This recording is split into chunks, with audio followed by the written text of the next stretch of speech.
Good morning student. आप सभी कैसे हो? पिछले मई महीने में जो आपकी ऑनलाइन क्लास चली थी उसमें आपको जो टॉपिक चल रहा था आपका प्रत्यय, उसमें से एक तरक और तमक प्रत्यय, ये दो एक महत्वपूर्ण प्रत्यय भी हैं, इनकी जानकारी आपको होना आवश्यक है। इसलिए मैं इन दोनों प्रत्ययों का अध्ययन भी आज मैं यहाँ पर करा रहा हूँ। अब देखिए, सबसे पहला है तरक प्रत्यय। मैंने आपको प्रत्यय तीन प्रकार के बताए थे, कृत, तद्धित एवं स्त्री। जो प्रत्यय धातु के बाद में लगते हैं उसको कृत प्रत्यय कहते हैं। जो संज्ञा, सर्वनाम, विशेषण के बाद में प्रयोग होते हैं वो तद्धित प्रत्यय के अंतर्गत आते हैं। इससे पहले जो भी प्रत्यय हमने कराए थे वो सभी धातुओं के बाद में प्रयोग हो रहे थे, इसलिए वो सभी कृत प्रत्यय के अंतर्गत आते हैं। जबकि यहाँ देखिए आप एग्जाम्पलों में यहाँ विशेषण शब्द में प्रत्यय लगा हुआ है, इसका मतलब ये तद्धित प्रत्यय के अंतर्गत आता है। यानी तरक और तमक दोनों तद्धित प्रत्यय के अंतर्गत आता है, क्योंकि ये विशेषण के बाद में प्रयोग हो रहा है, ना कि किसी धातु के बाद में। सबसे पहले अब देखिए तरक प्रत्यय। अब आपके लिए वैसे तो सामान्य जानकारी होनी चाहिए कि इसमें कौन सा प्रत्यय है इस तरीके से, मगर मैं यहाँ पर संपूर्ण जानकारी आपको दे रहा हूँ। अब देखिए, तरक प्रत्यय का प्रयोग किया जाता है जब किसी दो व्यक्ति, वस्तु आदि की तुलना की जाती है, तो वहां पर उस सेंटेंस में जो विशेषण शब्द होता है उसमें ये तरक प्रत्यय का प्रयोग किया जाता है। अब देखो, जैसे मैं यहाँ पर इस एग्जाम्पल की पहले बाद में समझाऊंगा, पहले ये बता देता हूँ। जैसे राम मोहन से चतुर है, राम की तुलना मोहन से की जा रही है, तो जिससे तुलना करते हैं उसमें तो पंचमी व्यक्ति का प्रयोग होता है। इसके योग में, तरक प्रत्यय के योग में हमेशा पंचमी का प्रयोग होता है, यानी जिससे तुलना करते हैं उसमें पंचमी, और जो विशेषण शब्द होता है उसमें तरक प्रत्यय का प्रयोग किया जाता है।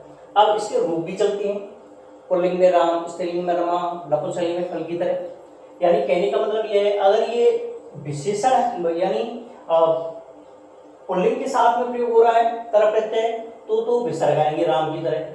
अगर ये स्त्रीलिंग के लिए तुलना वाला शब्द स्त्रीलिंग का है तो वहां पर स्त्रीलिंग में रमा की तरह रूप चलेंगे, तो क्या हो जाएगा लघुतरा, और नपुंसकलिंग है तो लघुतरम, इस तरीके से रूप चलेंगे।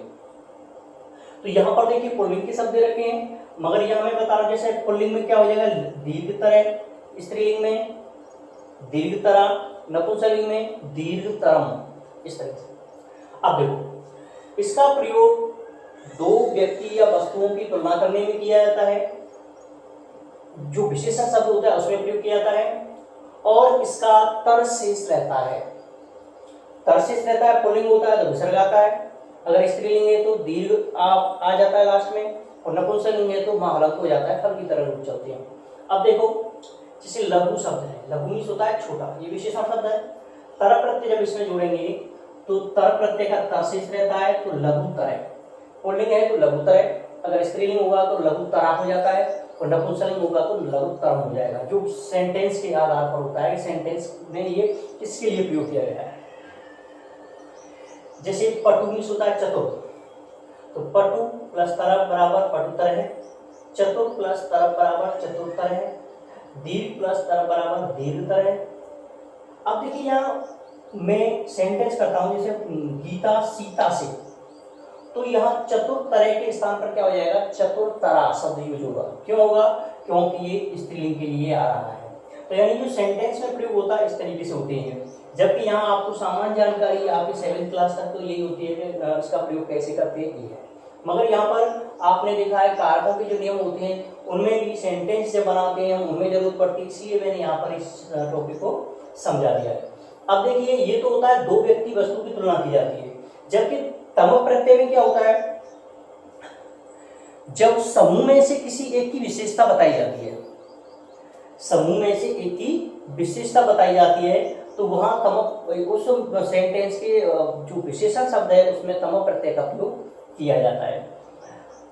इसके योग में षष्ठी अथवा सप्तमी का प्रयोग करते हैं। अगर समूहवाची एक वचन है तो षष्ठी या सप्तमी एक वचन, और अगर समूहवाची बहुवचन है तो षष्ठी अथवा सप्तमी व्यक्ति बहुवचन का प्रयोग करते हैं।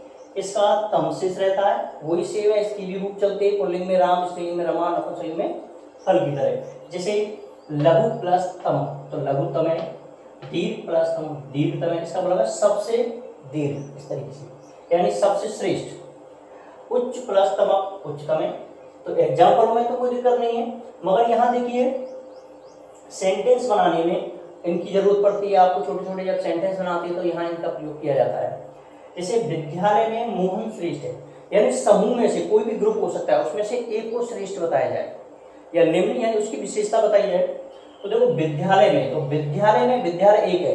अगर मैं कहता हूँ छात्रों में, तो इसका मतलब छात्र बहुवचन हो गया, और विद्यालय शब्द एक वचन है। जैसे मैं कहता हूँ कवियों में कालिदास श्रेष्ठ है, तो कवियों में कवि शब्द बहुवचन हो गया, तो षष्ठी अथवा सप्तमी की बहुवचन का प्रयोग करेंगे।